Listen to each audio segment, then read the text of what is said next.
Good afternoon, good people. This is your host, Calvin Anderson, for the Check-In with Podcast, Season 3. And I have another amazing guest with me today. My guest is a social innovator and systems entrepreneur dedicated to driving positive change for a regenerative and just future. Her journey as a change maker began at the age of 15 when she became deeply aware of global challenges, particularly in youth engagement and sustainable development. This early commitment to active citizenship led her to work with international NGOs and over time to focus on systems change and social innovation. In 2017, she co-founded Collaboratia Helvetica, an initiative designed to catalyze systems change in Switzerland in alignment with the United Nations Sustainable Development Goals. My guest holds a BA in International Affairs from the University of St. Gallen and an MST in Social Innovation from the University of Cambridge, combining academic insight with hands-on experience in systemic transformation. After experiencing burnout firsthand, she created the World Change Atelier in 2023, a space for creative regeneration and inner work, designed to help change makers turn personal challenges like burnout into opportunities for growth and sustainable impact. Today, through her initiative, Paradigma, she also supports change makers in clarifying their purpose and navigating the emotional and practical demands of systems work. Recognized as a Forbes 30 Under 30 honoree and a UNESCO Young Leader, she has spoken on global stages and continues to advocate for grounded, sustainable, and systemically informed approaches to leadership and transformation. Ladies and gentlemen, give a warm welcome to Nora Wilhelm. Nora, how are you? Thank you. Thank you, Colin, for having me. I'm doing pretty good, except suffering from the current heat wave. Nora, it's such an honor to have you. When I got the email from, I'm assuming your PR team, if I'm not correct, yeah, I was just so blown away just by even the mention of you and, being suggested that you should be on the podcast as well. I was like, of course. When I looked into everything, I was like, yeah, of course. I'd love to have her on. So it's such an honor to have you here today. Thank you. It's an honor to be here. Right. I want to go into your journey and your early inspiration. Nora, take us back to the beginning. What first sparked your interest in creating impact-driven work? I think looking back, I was always a very curious child. I was always a kind of child that was questioning the rules or just why certain things were done a certain way and wondering if there wasn't a way we could do them better. I also had a very strong sense for justice or injustice, right? Yeah. So if something struck me as unfair, I would always speak up, whether it was on my behalf or other people.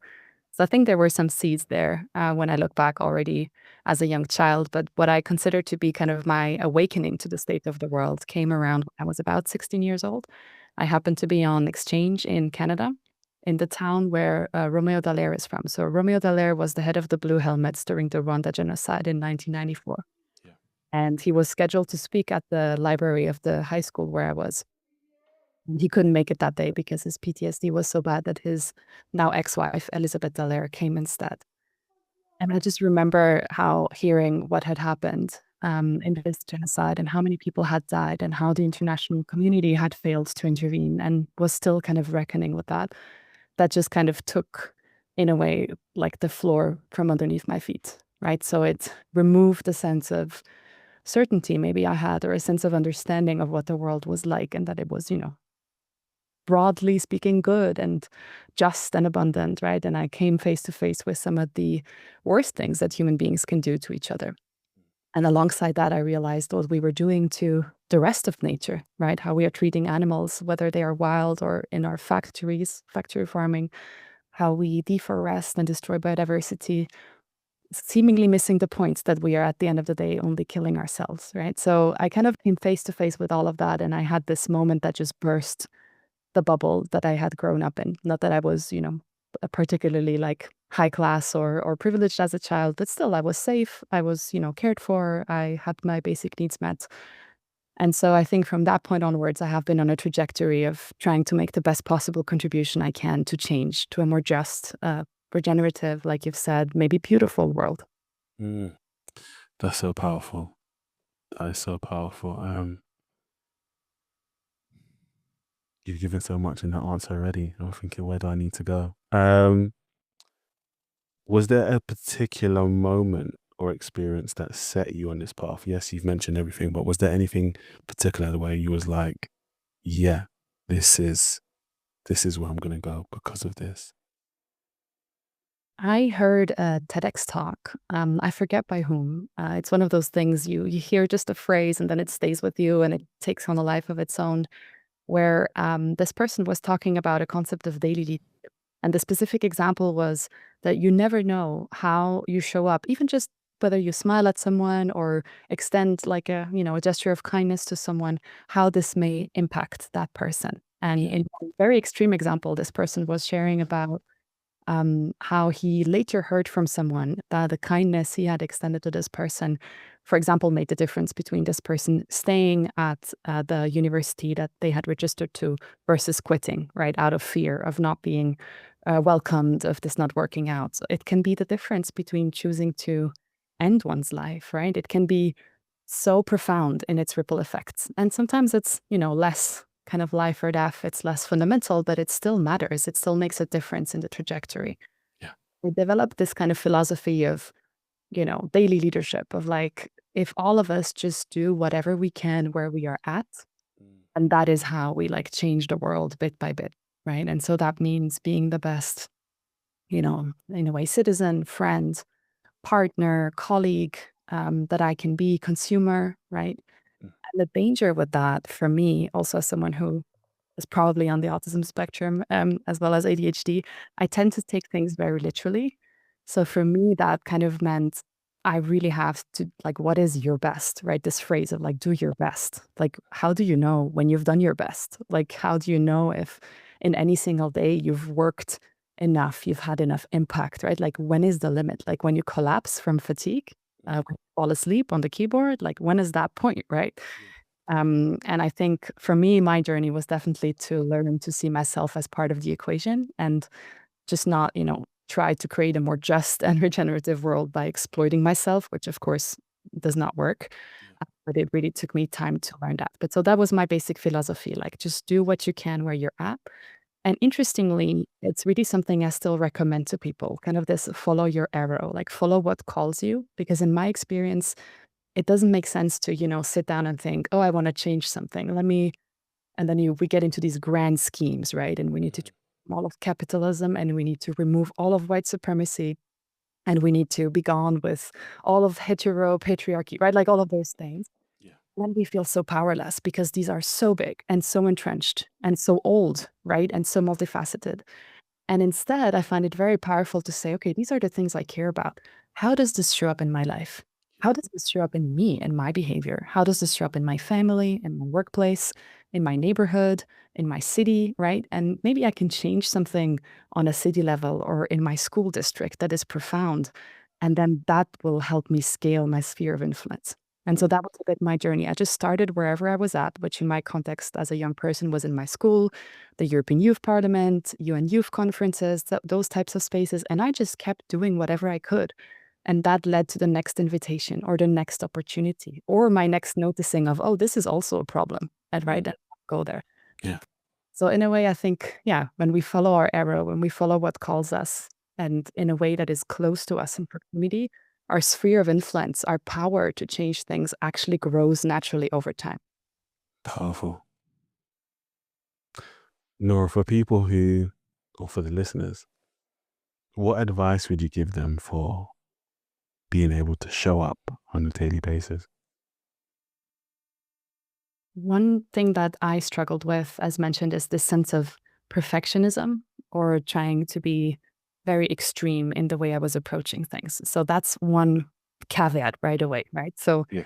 find what I care about, what I hope to change, but then don't come at it with the attitude of like self-flagellation or guilt tripping ourselves into changing, right? Like I once read, like you can't um, self-hate yourself into self-love, right? It's that kind of vibe. Like, so just try to be mindful of what is realistic, because at the end of the day, we are born into and raised in broken systems, right? Yeah. Like all of these messages, these paradigms, whether it's, the idea of linearity and that it's okay to extract resources from nature, all these ideas around, social classes and all the ways in which human beings like to discriminate against each other, particularly the white man at the apex, right?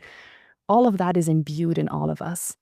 And so to think that just because I care and I wake up to this one day, I can be the perfect person embodying all my values the second day is completely unrealistic. And if we go about it in that way, many people will not even start because it seems like such a tremendous task. So my kind of message or recommendation would be find in a way what you care about, but then be gentle in how you approach it and just show up, keep showing up, keep listening, keep taking the steps that you can day by day. And also, we're a village, right? We are a collective, and some things will come very easy to me, and others will be very hard for me. And same for you, right? And I can learn from what you thrive in, what you have figured out. So, in this way, also not have this pressure that we need to find all the answers for ourselves and we need to read all the books and learn all the skills, right? We can also lean on each other and say, wow, like, you really changed your diets to be more aligned with your values. Like, can you teach me some recipes? And another person, wow, you really did so much work around racism and white supremacy. Like, what would you recommend as a book, right? And so we can just kind of also have this solidarity and understanding as a movement and know that we are doing our best to just keep showing up day after day and not feel like we are undeserving or unprepared. Like this movement requires everyone, no matter where they're at, and trust that we will be welcomed, supported, and that we are encouraged to then take the next step together. Mm. I love that, Nora. I love how you ended with taking that step together rather than it being a solo thing. I think that's very key. Mm. I want to go into founding your company. What inspired you, Nora, to start your company, and what problem were you determined to solve? So, the first thing that we kind of started back in 2017 was officially registered as an NGO, Collaborazione Helvetica. So for those who are not from the Swiss context, you maybe have noticed that Switzerland, it's abbreviated CH. Yeah. And maybe like Y, right? Like in none of our national languages does the name of the country start with CH. And it's because historically, Switzerland grew a little bit like the United States, you could say, not comparable, but like there's an analogy there, as a union of regions, right? So Switzerland never had a king that declared, this is now Switzerland.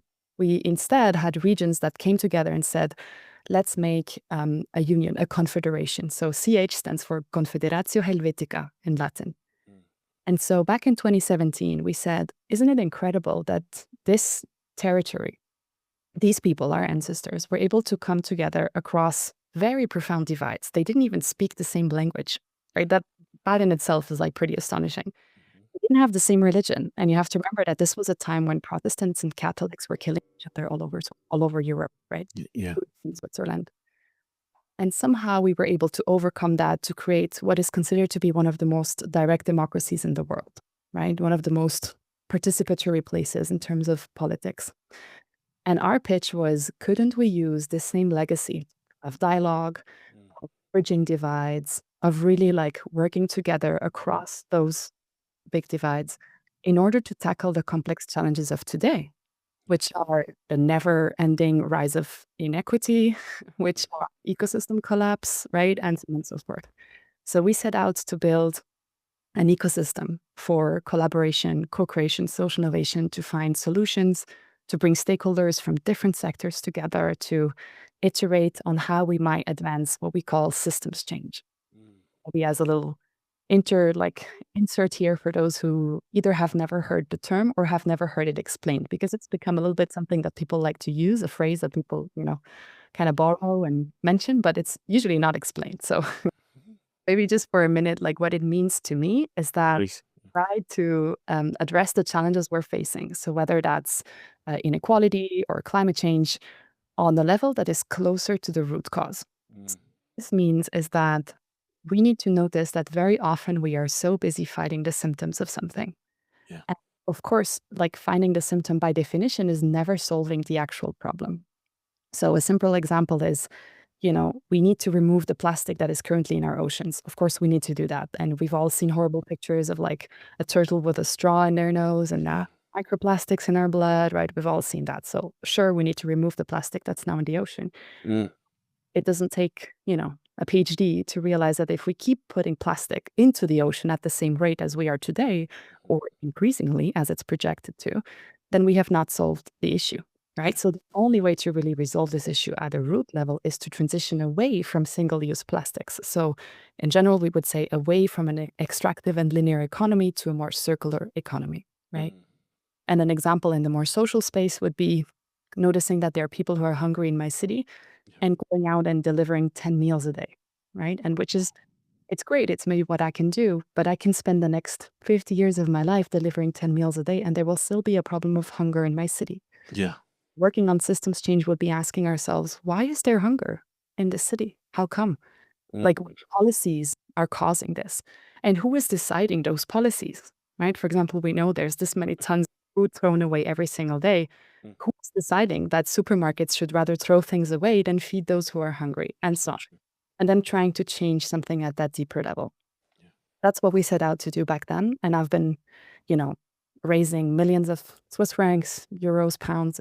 You can kind of see it as equivalent for this type of work. I've been training hundreds of people on it, supporting them to get their projects going, doing different labs with different stakeholders, working both with city governments, with the administration, international speeches, all sorts of things. And in 2023, I transitioned out of that organization and into what I call Paraima, which a new structure. It's a new organization that allows me to take all that I've learned from this experience and all the people I've worked with into a more global support infrastructure for people who want to do systems change work or are already doing it. So it's shifted my focus from mostly holding Switzerland to account, right, and trying to work in this geography and territory, to saying, well, the tools that we have developed and these insights can be of support to anyone, no matter where they work, because root causes are often the same, right? Because it's white Europeans who exported the patriarchy, who exported many of these systems all over the world. So someone is struggling with when they try to combat climate change in Brazil, and what someone is struggling with if they try to, address plastic pollution in Bali. At the end of the day, when we have a systemic lens, of course, the context is very different, and we always need to be mindful of that.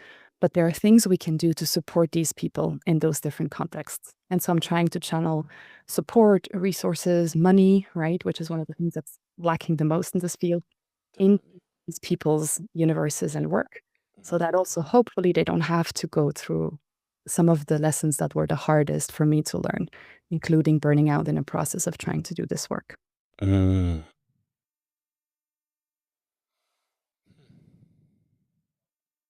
would that even begin?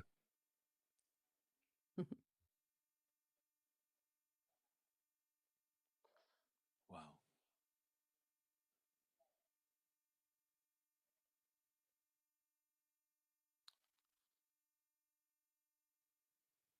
Your persistence and resilience in those time frames and those moments are truly remarkable.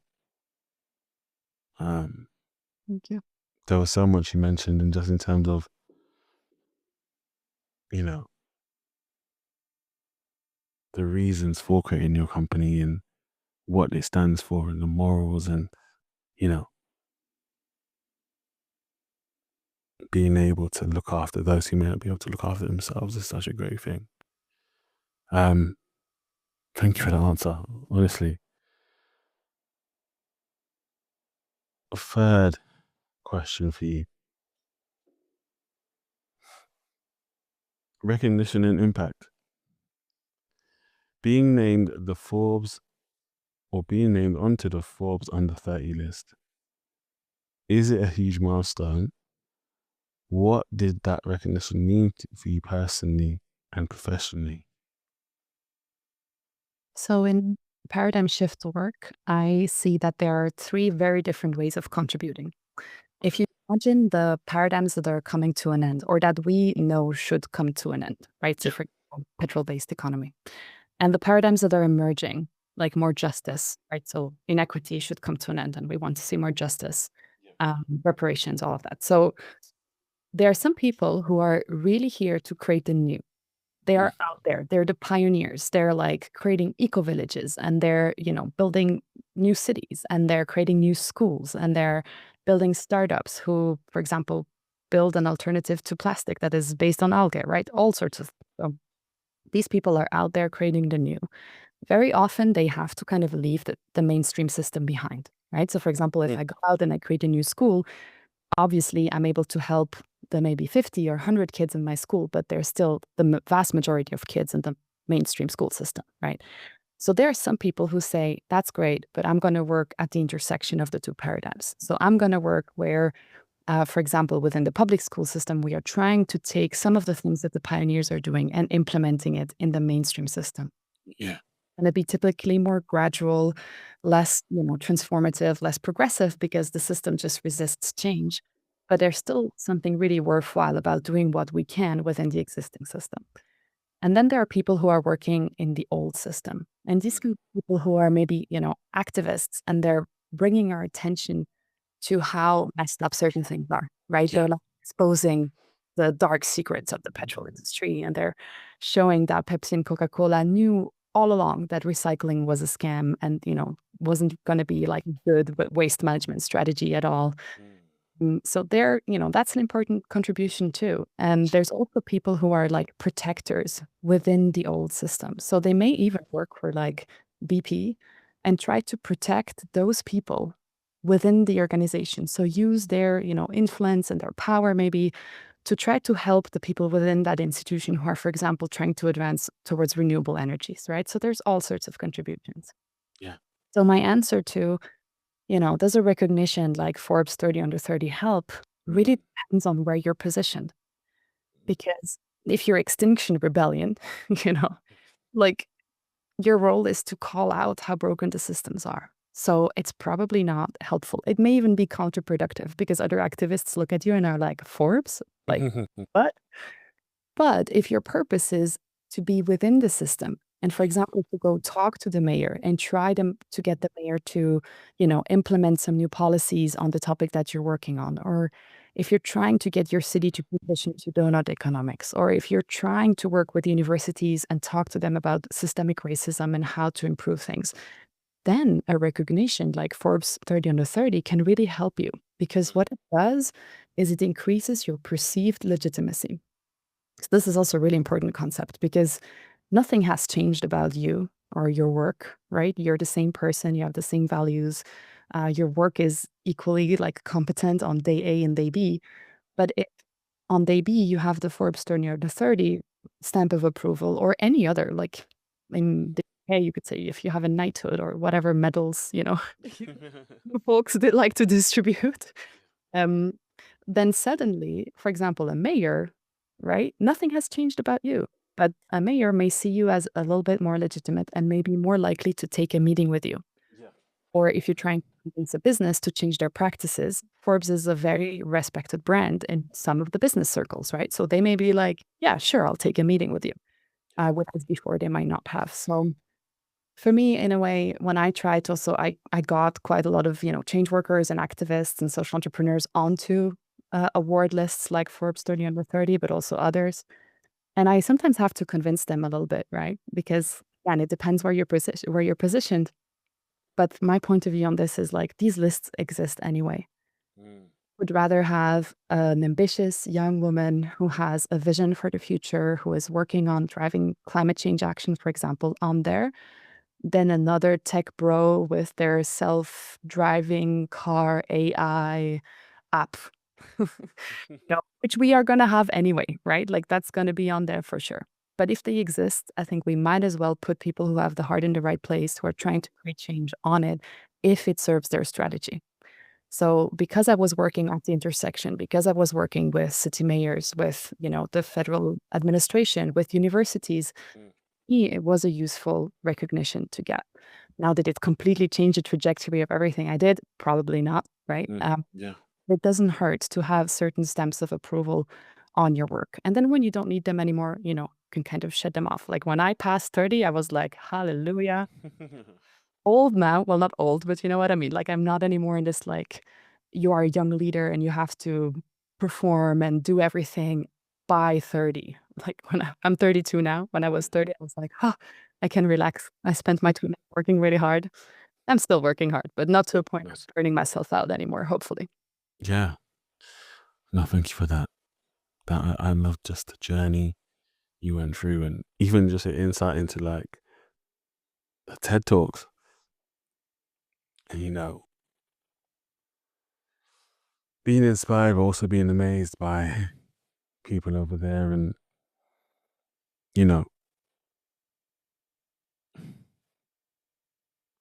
I think it's just the process that you went through to create this company, which sounds really good. Um, yeah, yeah. No, I'm just deeply inspired. That's why I'm just taking long to answer, because your response, I could feel just the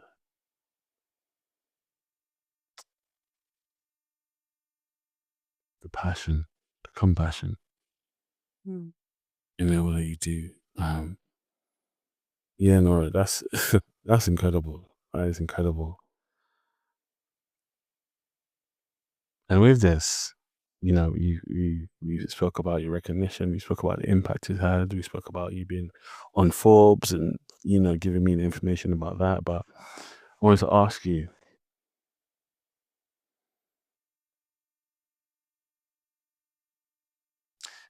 did it change the way you saw yourself or how others engage with your work?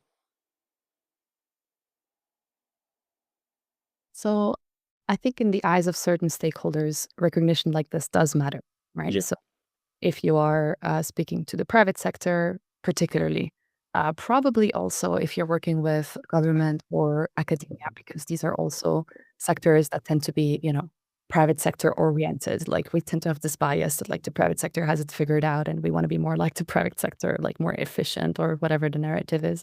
Yeah.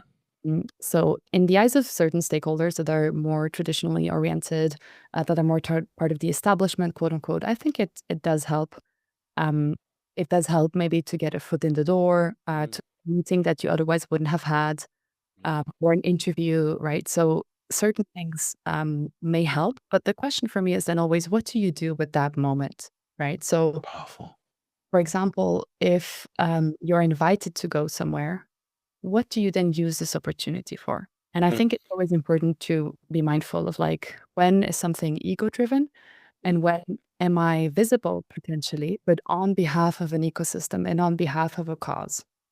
And to me, ecosystem awareness mm, means also understanding that we are a team and I do not need to be the one that's at the forefront always on all causes and right. Like I can pass the mic. And one example that I have of doing that is in addition to hundreds of speeches and podia that I distribute in my network because, stuff comes my way that I'm maybe not, best suited for, or that I think would be a great opportunity for someone who's had less visibility, maybe because also they are more systemically discriminated because of their identities. So that's kind of one part of my work.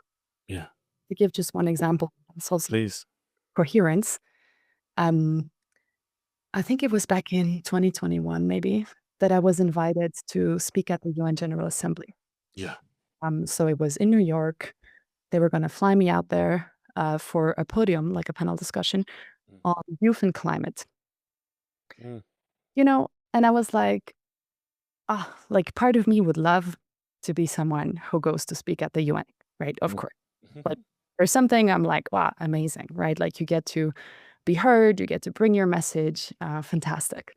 mm, But it seemed a little bit ironic to me to be like flown there and back to mm, go talk about climate change, because the invite was also fairly short term, as those things usually are. Anyone who's in this kind of circuit will tell you. yeah.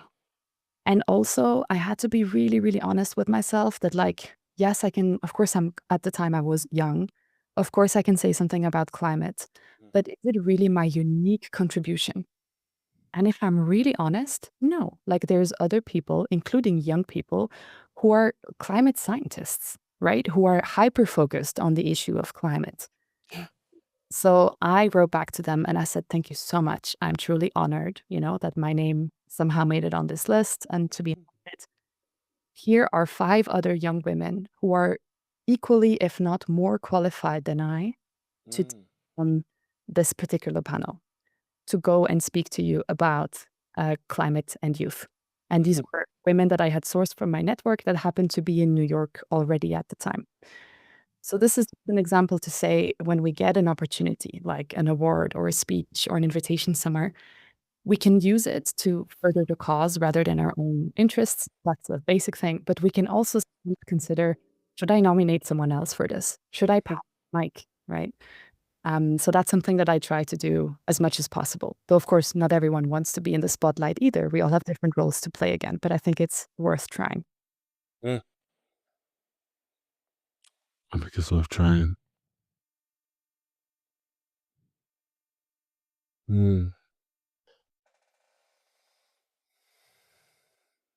Nora, there's so much that you're giving. I'm so thankful. Um,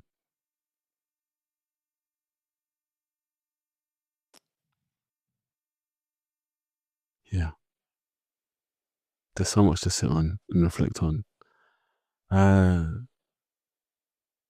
Next question for you, and you kind of mentioned it just briefly, but I wanted to hear your own experience with it. Is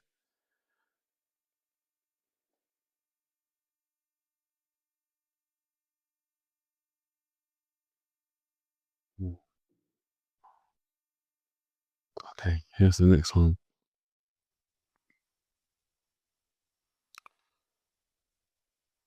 And I start with this. What did burnout look and feel like for you, Nora? Hmm. I think a lot of things around how I experienced burnout, I was only able to see in hindsight, right? So, for example, I could only realize when I started to feel joy again that I had lost all contact with joy. Only when I realized, oh, like there can be such a thing as ease and relaxation in my days, and I don't have to be constantly stressed or constantly walking on eggshells, that I realized I had been doing that, right? So very often it's only by experiencing the contrary or experiencing progress that I was able to see how bad things had gotten. Um, and there was a specific kind of model that they explained to us in the burnout clinic, which I found really helpful to make sense of this. And it's called the burnout spiral. And it's this downward spiral whereby the first step is some kind of overwhelm. Like there's an overload on the system.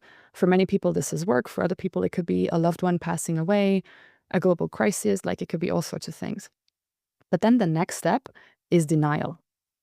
So the next step sounds like, yeah, I have a lot going on right now, but it's fine.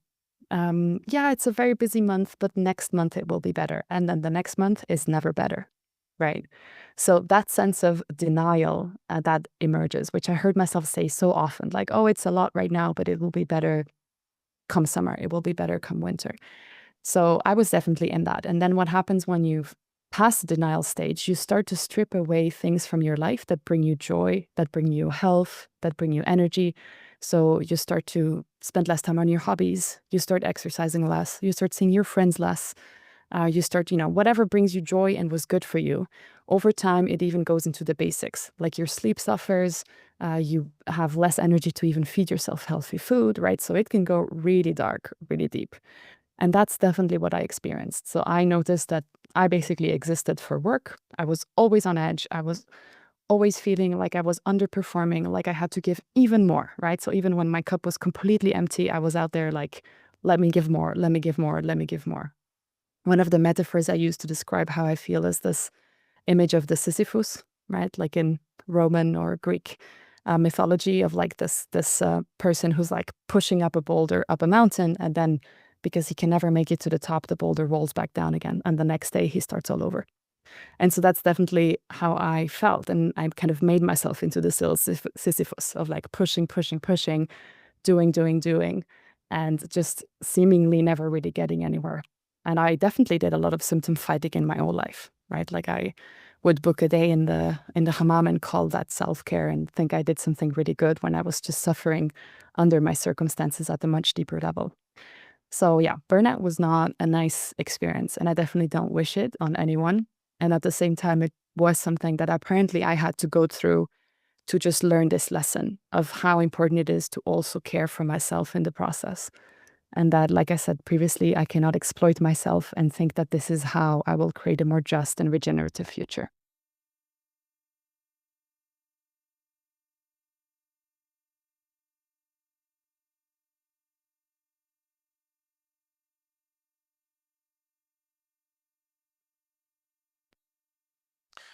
And there's no wonder why you are on the Forbes under 30. It absolutely makes so much sense. Staying on burnout, Nora, as our work is mission driven, and often demands everything. Do you hit a moment of burnout, and how did you recognize it? Yeah, being mission driven in a way just means that we care, right? So we care. We care about other people. We care about the future. We care about the world, future generations, perhaps, or our children, right? If we happen to have any. So there's a sense of care. And with that care comes an investment, right? We are emotionally invested. We want to see things improve. We want to see genocides and we want to see less inequality. We want to see less environmental destruction, right? It's important to us. And just the act of caring, in a way, makes us vulnerable to burning out, to suffering as a result. It's the same as like the act of loving opens you to the potential of heartbreak. So just having that kind of connection with a cause, with something that's so important to you, puts you at risk. And I think just recognizing that helps us also make sure that as we prepare people and encourage people to go into mission driven work, right? We say, find your purpose, right? Find what sets you alive. How can you help bring change into the world and go do that and da da da. That's all amazing. But let's also kind of prepare them for the potential cost, right? Let's also talk about the emotional toll that it can take to face a challenge. And no matter what you do, it seems this challenge remains in place, right? It remains there and you're trying your best and it's still there and potentially even getting worse depending on the cause you're focused on. So that in a way is a real challenge that I really think that we need to be able to speak to people about, and we need to be able to tell them, hey, this may happen to you. And it's really important that you do not attach your worth and your notion of success to whether or not the thing that you're working on is changing tomorrow, right? You cannot go to bed if you have not abolished white supremacy. You cannot go to bed every day feeling like an utter failure. Like this will be the end of you at some point. It will cost you your mental health. It probably will like land you in a burnout. So just finding ways to define success, to define I have done enough for today. I have made my contribution for today. I'm really trying. That gives you a sense of, okay, I have done my part for the day. And I can feel a sense of slight satisfaction. So it's never going to be the same as, right, like I achieved it, I've done it. Try to find smaller targets on the way to the big milestone of changing something really great that gives you this experience of, oh, I've achieved something, I've made a difference. And it also really helps to be surrounded with other change workers. Because if you're with other people who are also doing this work and you're in community and you can share about the struggles and you can, alleviate some of the pain by sharing it or by working together, by collaborating, this is also extremely powerful. So I think a lot of mental health struggles live in isolation, like they become overemphasized and even harder to cope with if we are isolated and alone, especially when the world makes us feel it's so individualistic, everything, right? And in a way, we've applied this to change work and everyone feels like it's on their shoulders. And just to understand that we are a team. And I was telling a colleague in the Dalai Lama Fellowship recently, like, it's okay to be benched sometimes, right? Like I'm not, a big sports person, but in soccer, you always have some people on the bench, right? If someone gets hurt, you switch out the player. Someone gets tired, you switch out the player. Anything happens, you switch out the player. It's just normal, right? No one expects, for example, soccer or football players to just play for like their entire life for 10 years nonstop and never take a break, right? It's just not realistic. Why do we expect this of ourselves? Why do we expect this of change workers? So to sometimes bench ourselves and say, I need a break, whether that's a holiday or a few months of recalibrating what is mine to do and reflecting on that, that is also a valid way of contributing to the team, making space for other people to step up. And then when I'm ready, blow the whistle, I go back in. Yeah. But know that we are many doing this work, and it's not all on your shoulders alone. It's not on your shoulders alone. I love that quote, Nora. Maybe I can use it if you don't mind. Sure. Okay. Talk to us on the mental toll of purpose-driven work. How do you cope with the emotional weight of constantly trying to create positive change in a world that resists it, like you said? Mm. So I think I've spoken to this a little bit. I think maybe what I'll add is really knowing what is yours to do helps. Because if I look at the world and I see so much suffering and I see so many challenges, and every day I feel like I have to do something about all of them, Yeah. that is an incredibly, tall order. So knowing what is my quote unquote unique contribution, I call it, like a place, a topic, a context where I'm really well positioned to make a big difference, right? More so than someone else. That can be, for me, a type of mental health care. Because in doing so, I am preventing some of the overwhelm that comes from trying to be everywhere for everyone and everything. So having a focus, right? That doesn't mean that I cannot sign petitions or go to protests or contribute to other things, but knowing what is mine to do really can leave me kind of more anchored and also more effective. So that's one thing I would say. And then the other thing is to really identify what are the things that nourish you, that give you energy, that replenish your joy. And for some people, that will be seeing friends. For other people, it's, I don't know, your dog and walking your dog. For others, it's occasionally traveling, right? A good cup of coffee in a nice place. It can be so many different things. But finding what those things are and prioritizing those can be really, really powerful. And then the last thing I'll say is don't forget the basics, right? Like we can do all the self care we want, we can plan fun activities, we can do all sorts of things. If I don't eat properly, healthy food, if I don't sleep sufficiently at night, if I'm all tired all the time, right? If I don't have these basics in place, then everything else I'm doing is a kind of symptom fighting, right? Is treading water, but the foundation isn't there. S- Those are things I think that are kind of key for everyone. And then the last thing that, in my opinion, really helps is understanding that this is a systemic issue. If you do feel overwhelmed, it's not a personal failing, right? If you do feel heartbroken at the genocide that is being live streamed on your screens every day, that is a sign that you're human, that you haven't lost your humanity, that your soul is in there, right? And you still have a heart that gets to be broken. So understanding that you're not alone in this, that there are systemic structures that are geared towards making us feel disconnected from ourselves, not good enough, right? All of those things. Depressed, so we also consume more stuff that we don't actually need. Understanding that may also help, right? Because then if I do end up in a depression or if I do feel pressure or overwhelm, I maybe don't take it so personally. I don't say, oh, maybe I haven't done enough breath work or, oh, maybe I haven't done enough this or that. Sure, these things can help, but we are still in this context of systemic issues. So knowing that may help take a little bit of the pressure, again, off of our own shoulders. Mm.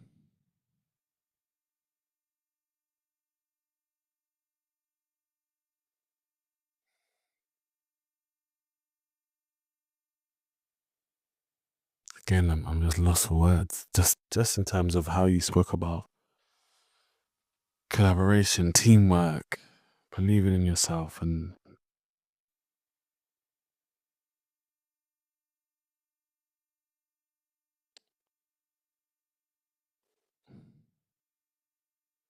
I guess just being able to do good, do great things, and not just invest in yourself, but invest in the people that you have employed. And yeah,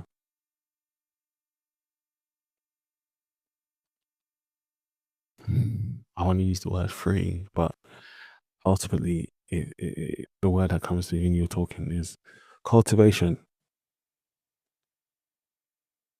Cultivation, just in terms of that continual process, whether it be a break from burnout, whether it be, you know, fully going into the work, but having that balance of, okay, we're good for now.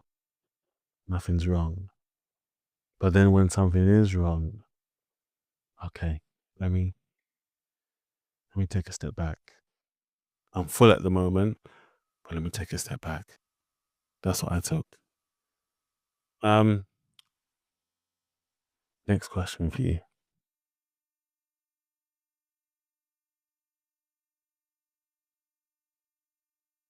Mm.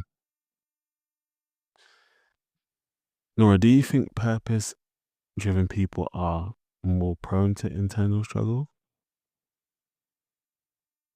Mm. So maybe what is internal struggle? One of the big things that comes to mind is cognitive dissonance, Yeah. right? So cognitive dissonance is when I hold a certain opinion of myself, a belief, a value, a sense of my identity. And then there is a dissonance that doesn't match up with how I show up, for example, my actions, my choices. And people who become aware of that, right? So at some point you see something, right? Like I saw a genocide, I saw slaughterhouses, I saw deforestation, something that, shocks you awake. It's really hard to go to this kind of ignorance is bliss state after that. Because in a way, as long as you don't know, right? You don't know that someone died to make your phone. You don't know that an entire river has been polluted to make the t-shirt that you're wearing. You don't know the suffering that went into the burger you're eating. You don't know people being massacred in their sleep in tents, right? If you don't know all of those things, you know, it's easy to, like, in a way, live a quote unquote happy life because you can just, kind of put in German, we say the Scheuklappen, like the kind of, horses that have these, like, Oh, that keeps them focused on running forward straight. that- Yeah, yeah, yeah. right?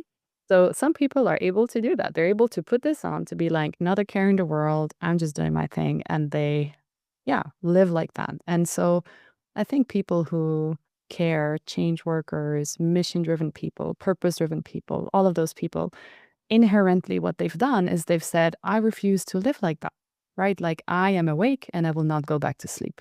Right. I have seen reality for what it is and I will not gaslight myself into pretending it's not like that. I have seen the world for how it is, and I refuse to believe that this is all we get, right? I refuse to believe that the world cannot be better than this. I refuse to believe that the human condition is to oppress each other, for example, right? Yeah.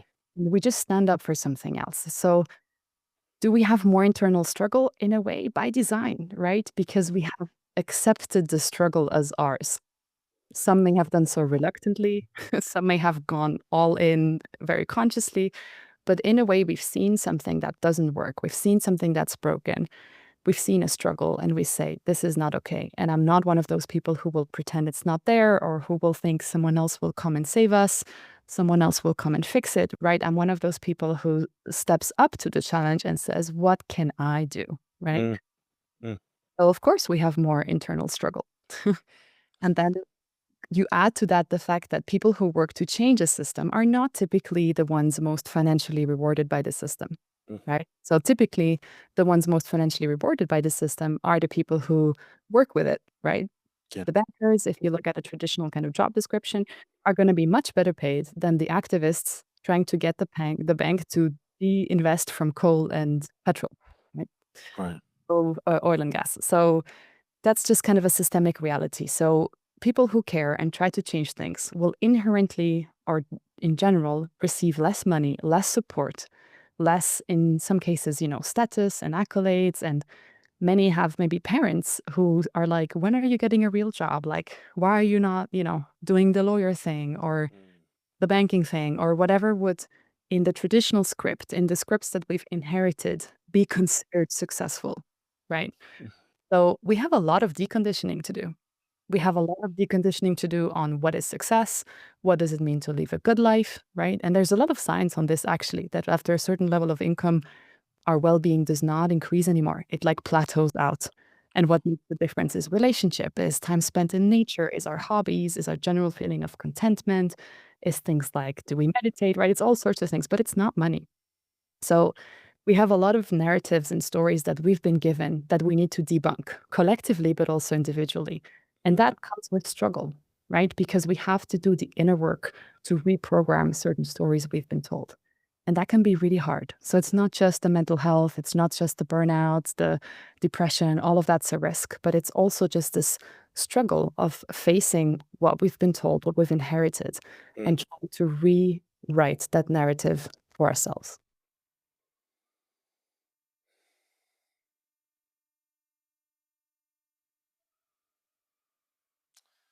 No, I don't know what to say. I'm really just taking in everything you're saying.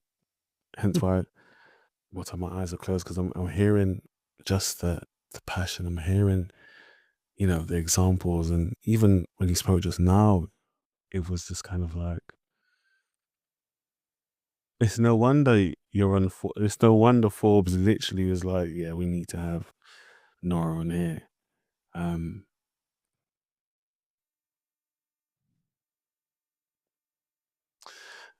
there was something that you said that spoke out to me when you spoke about the internal struggle, and when you spoke about, a person really looking at their journey and trying to understand it as they're going along rather than it just going by. Um, I love how you spoke about, there's one reoccurring theme that keeps happening when you speak is collaboration, in terms of a person not trying to do it alone, but do it together or do it with someone. Um, and I just love also just in terms of the gems that you're giving us, where you're really digging into more of, how can I say it, more of, what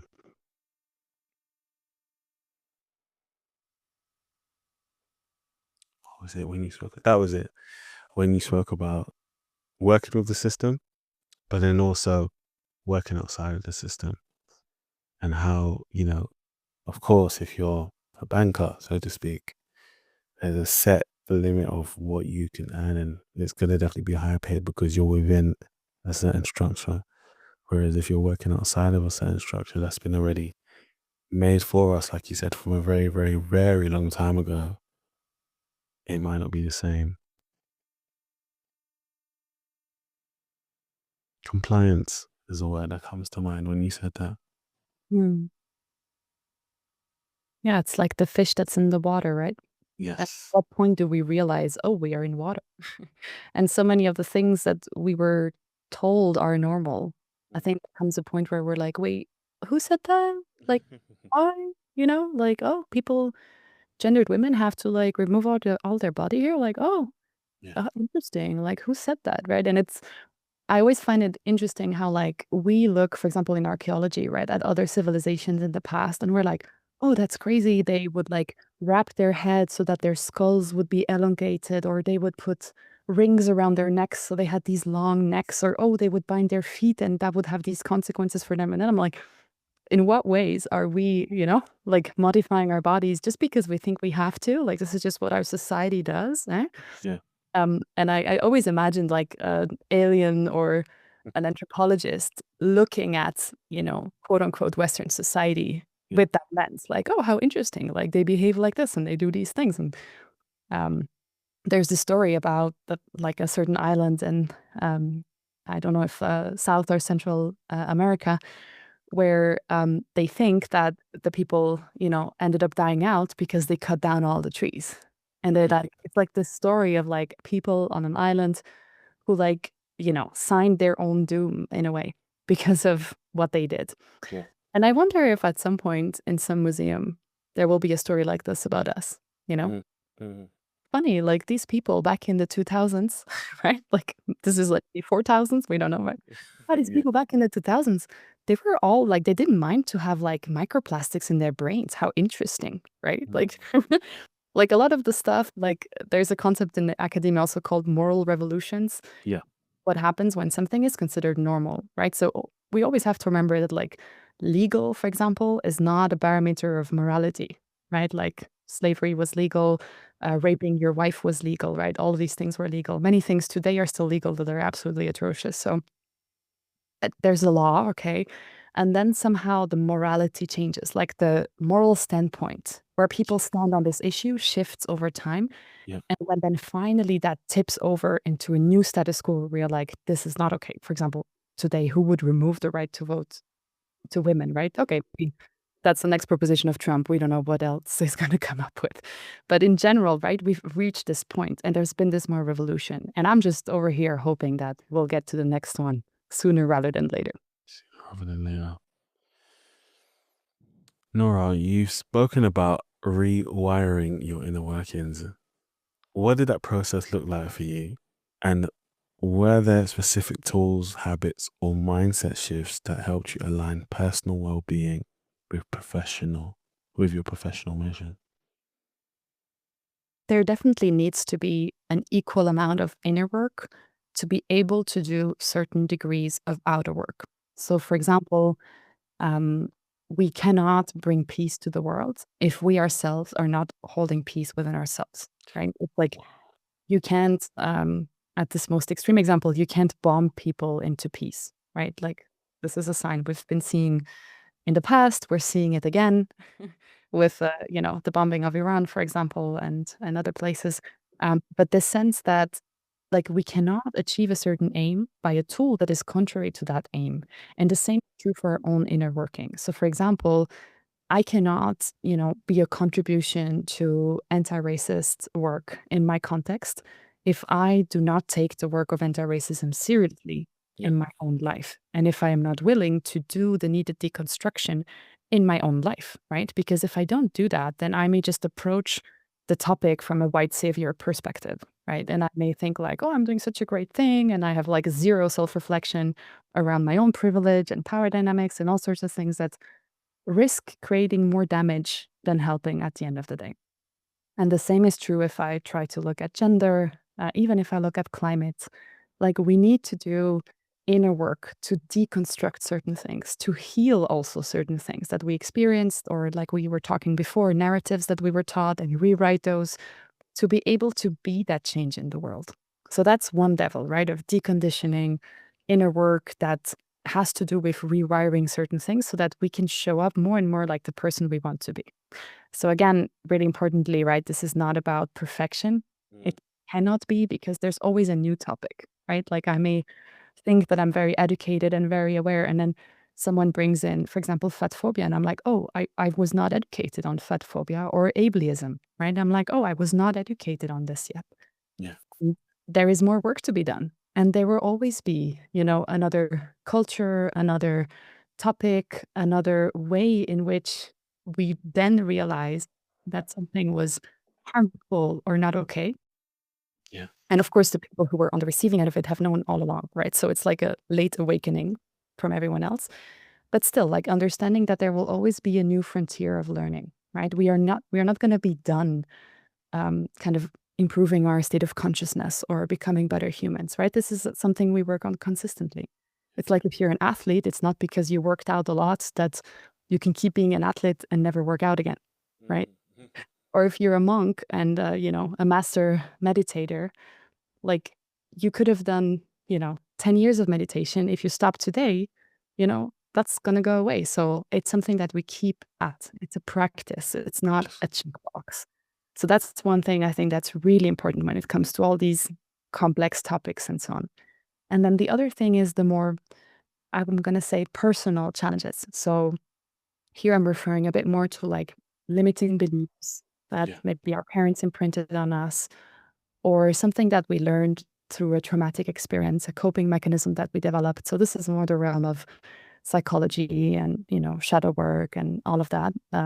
It can be related, of course, to some of the complex issues and, systemic issues we're facing. But here, I mean, more like on a deeper personal level. Yeah. And that's also really hard work, right? Like for me to realize, for example, the ways I was exploiting myself, the ways I was sacrificing myself for the cause and for everyone else to almost like try to belong. I think in my case, it was realizing that it was a way that I was so much trying to be good enough. Because I treated myself so poorly and I had no boundaries and no standards, this also invited or allowed people into my life who then could treat me, any sort of way, right? because they had seen me treat myself in this poor way. And I really, really struggled with that. And I had to go through a deep process with multiple types of therapy, with also changing the setting, right? Removing myself from certain abusive situations Mhm. to like be able to practice in a safer environment to get better at that, to get better at respecting myself, to get better at setting boundaries. And in my case, I had to learn to be okay with not being understood. That sometimes I'm misunderstood. Sometimes I'm going to be for someone the villain. I'm going to be, the mean one, whatever. Like there's going to be some story about me, and I have to be okay with that. And for someone else, it's going to be something completely different, right? It's going to be another obstacle, another limiting belief. But I do think that if we find ways to address those limiting beliefs, and it's going to be a work in progress for a long time, Mhm. then we kind of are able to get out of our own way a little bit. And we're able to get closer to maybe the person we're meant to be, to the joy we're meant to experience, to the contribution we're able to bring also, because it's been limiting us so much. Mm. But yeah, I always say when it comes to these things, and for example, my tendency to overwork, um, once an alcoholic, it's not because you haven't, you've been sober for this long that it's kind of done, check, right? So in the same way, I think I was addicted to working. Yeah. I still consider myself in recovery and probably like have to be mindful of this, for the rest of my life. And that's okay. It's just part of like something that I need to watch out for. For other people, it will be different. Yeah. But yeah, I think finding our own tools and access points of what works for us to be able to face ourselves fully at a deeper level and transmute some of these stories or limiting beliefs Mm. can be such a catalyst for transformation, not just of us, but of the collective. What's the collective?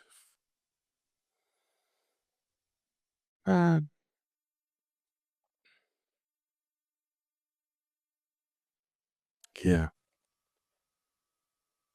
There's so much to reflect on for me, Nora. There's so much to take away. I'm just in my head thinking, going from the beginning to now, just really blown away. My last question for you, which is surrounding sustainability and advice.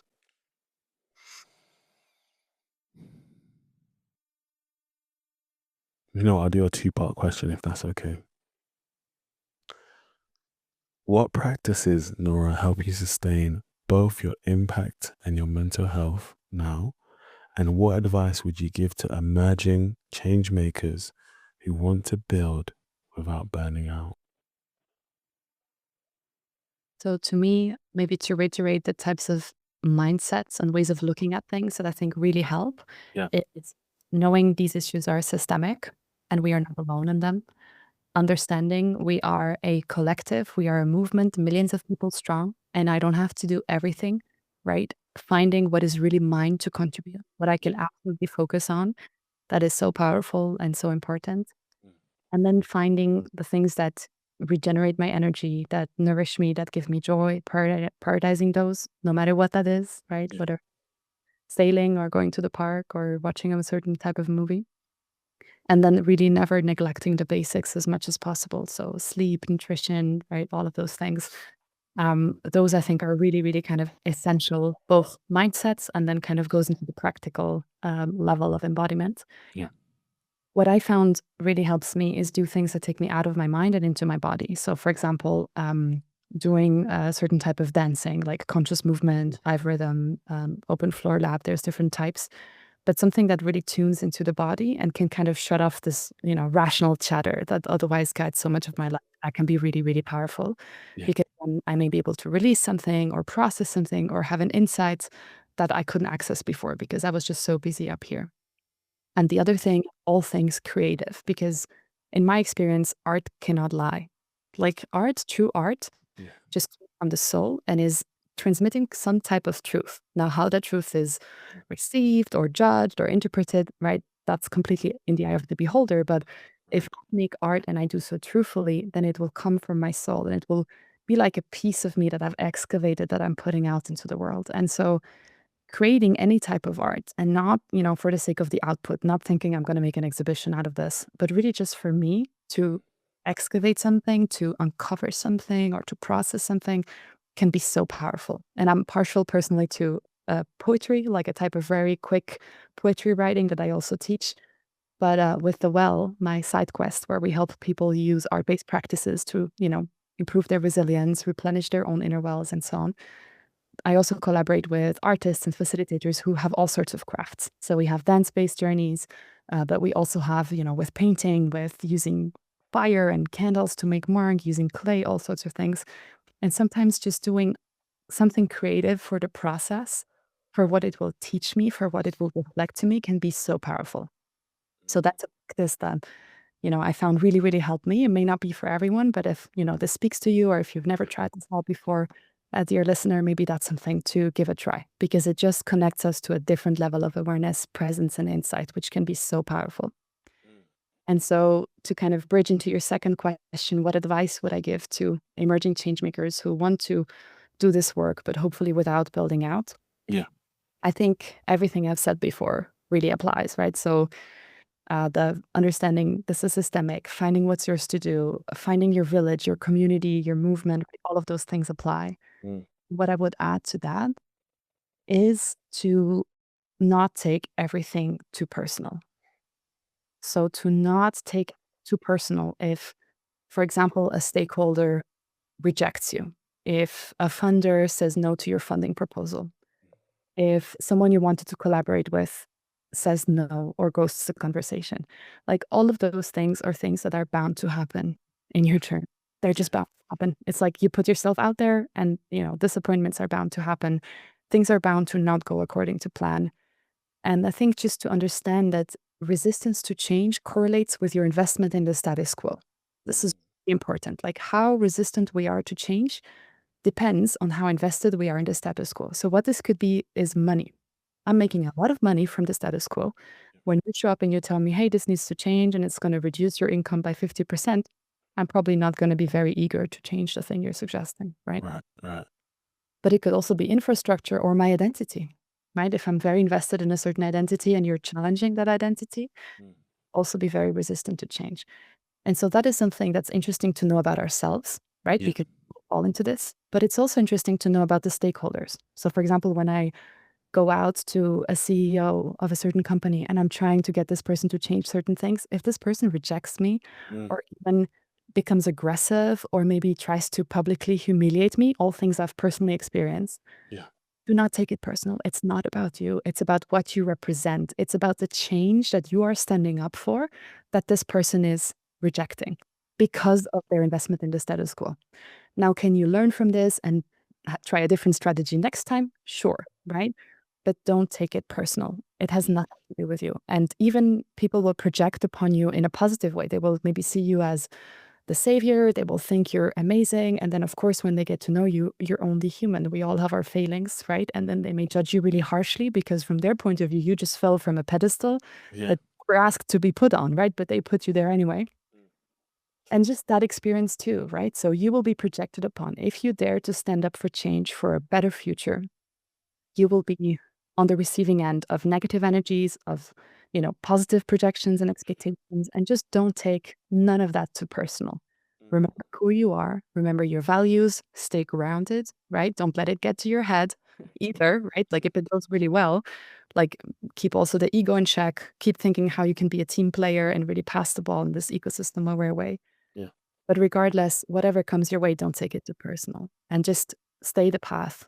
Have your people around you who can help you remind you who you really are and just stay the path because you're here for a reason. And it would be such a shame that we lose out on that reason because, right, you got caught up in something or you got too hurt or you fell into a depression because you felt like things were not changing. We need you. We need all of us.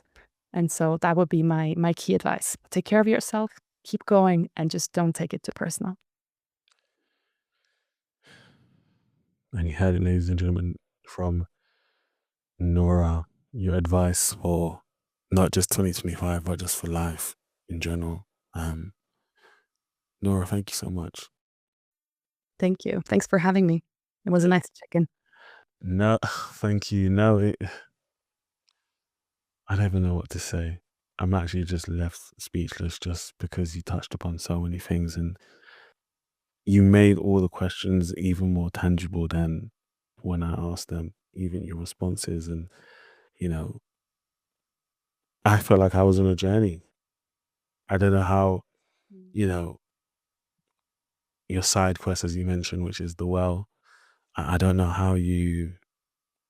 I felt like, how can I give you the visual? As you were speaking, it felt like my well, which is me, my vessel, was beginning to get full. Whereby, when I encounter someone, maybe tomorrow, maybe later on, I'm able to share with them things because I've now had this experience with you.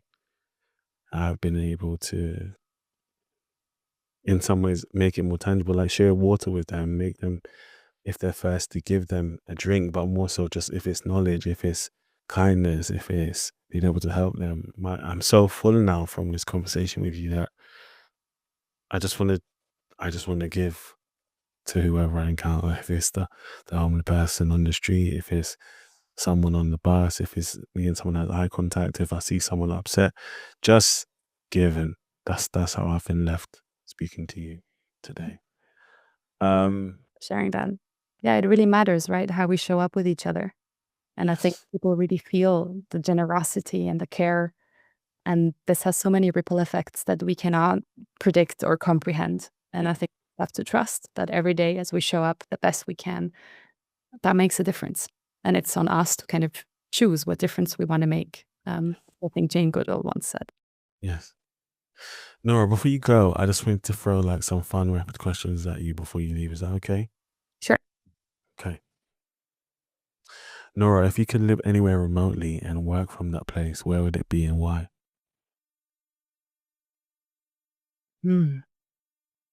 Wow, so many beautiful places on our blue-green earth, aren't there? Yeah.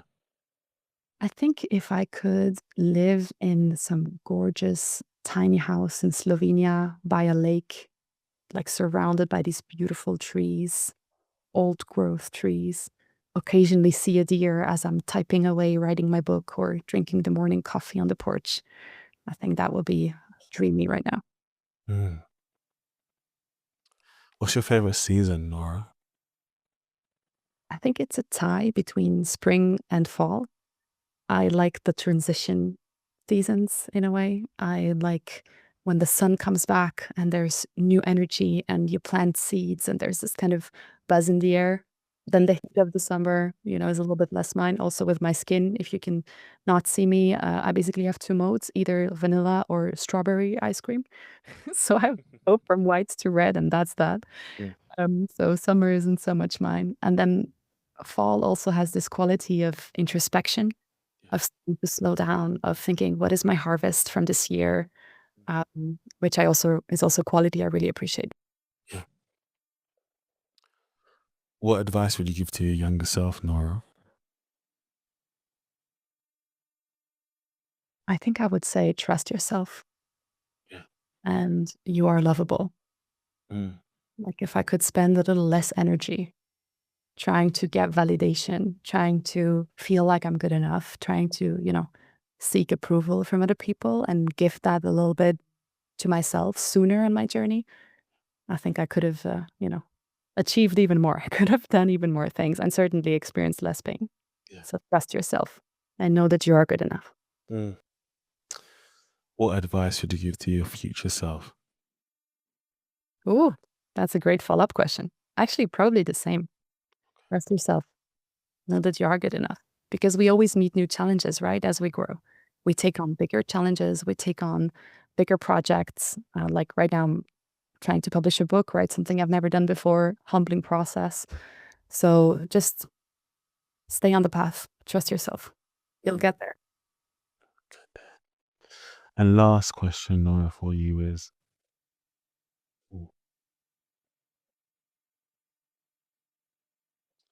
if you were to create a quote fresh right now for us, what would it be?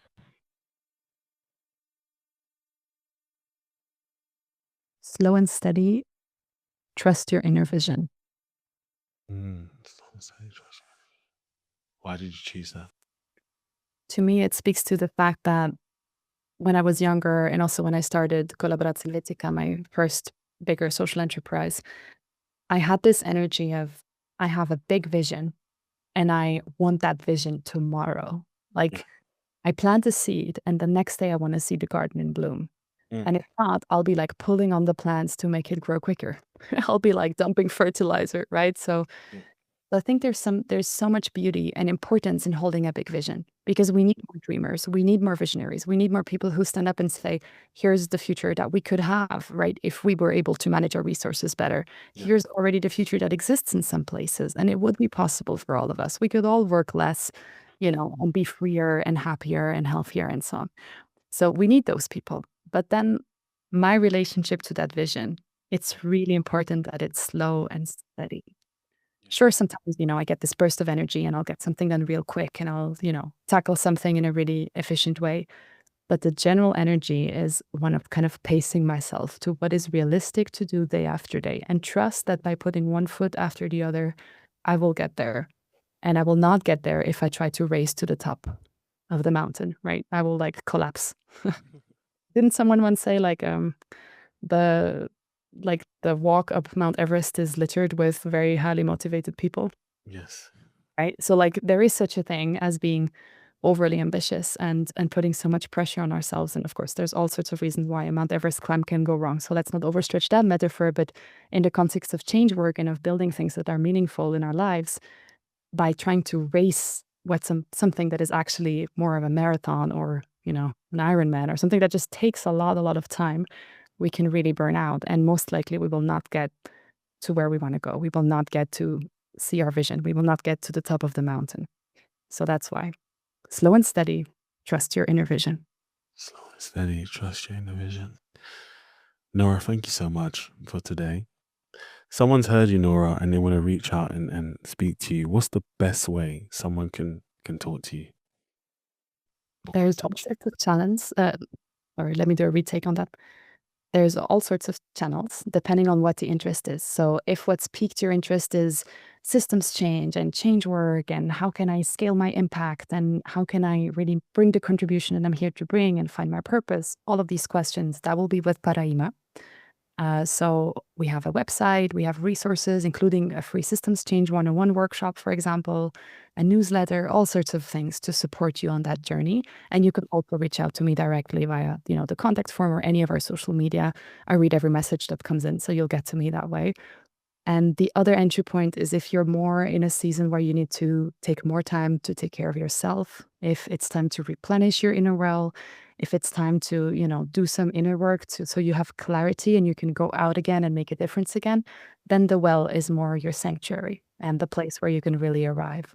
And so there too, we have, free offerings to support. We have workshops, we have longer journeys, we have one-on-ones with our amazing teachers. So you can have a look at that and also reach out via those channels. And in general, my LinkedIn profile is open to anyone, or also Instagram. You can always reach out and send me a message. Amazing. Ladies and gentlemen, I have been your host, Calvin Anderson. We have had the multifaceted Nora Wilhelm today. Please go and reach out, look at everything she's doing. Like she said, she's got a book coming out. Can we expect the book, Nora? I would hope still sometime this year, but who knows? Maybe just pre-orders. Well, It's a long process. well, we look forward to it, Nora, and I'm looking forward to having you on the pod again, if that's okay. Absolutely. Let's check in again. Let's check in again. So, listeners, please have a listen to this podcast. Take it in. There's so much value. There's so much worth. There's so much tangible gems in this one from Ms. Wilhelm, and we're just grateful for her today. Take care. Speak soon. God bless.